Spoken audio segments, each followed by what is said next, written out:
In this Baldur's Gate 3 build guide, I'm going to give you the best Barbarian build from level 1 to 12. I've been running Barbarian, absolutely love this class. Let's get started and I'll explain to you exactly what you want to choose to get started with Baldur's Gate 3. First of all, you want to go half orc, and the reason why is because you get savage attacks when you land a critical hit with a melee weapon attack. Your damage dices are tripled instead of doubled.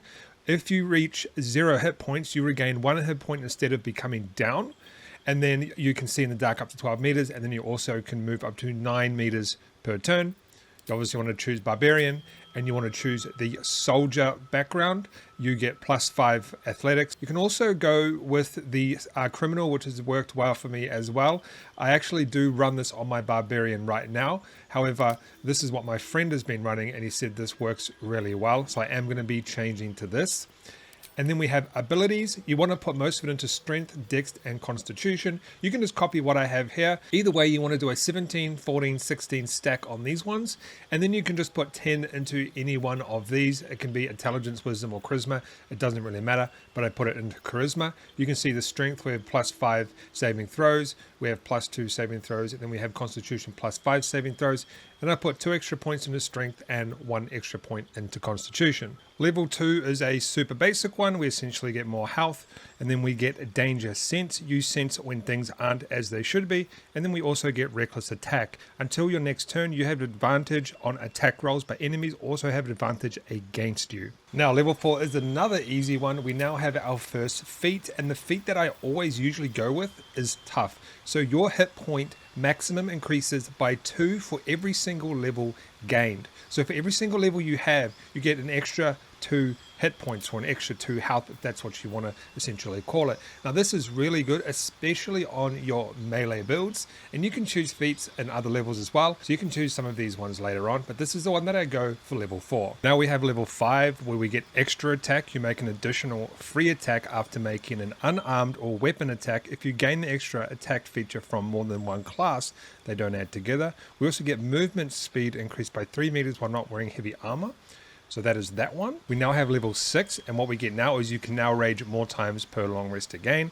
And we also get mindless rage. Your rage becomes all-consuming, repelling outside influence. Level 7, we now have this one. You have honored your instincts to the utmost degree. You gain +3 bonus to initiative and can't be surprised. Alright, now we're at level 8 and we have another feat. So we chose tough at level 4.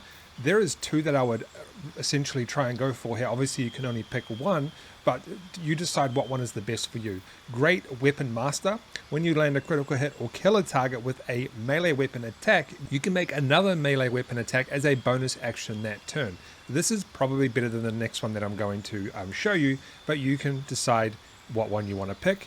And then we have Lucky. You gain 3 luck points, which you can use to gain advantage on attack rolls, ability checks, and saving throws, or to make an enemy re-roll their attack. Level 9, very basic one again, you get Brutal Critical.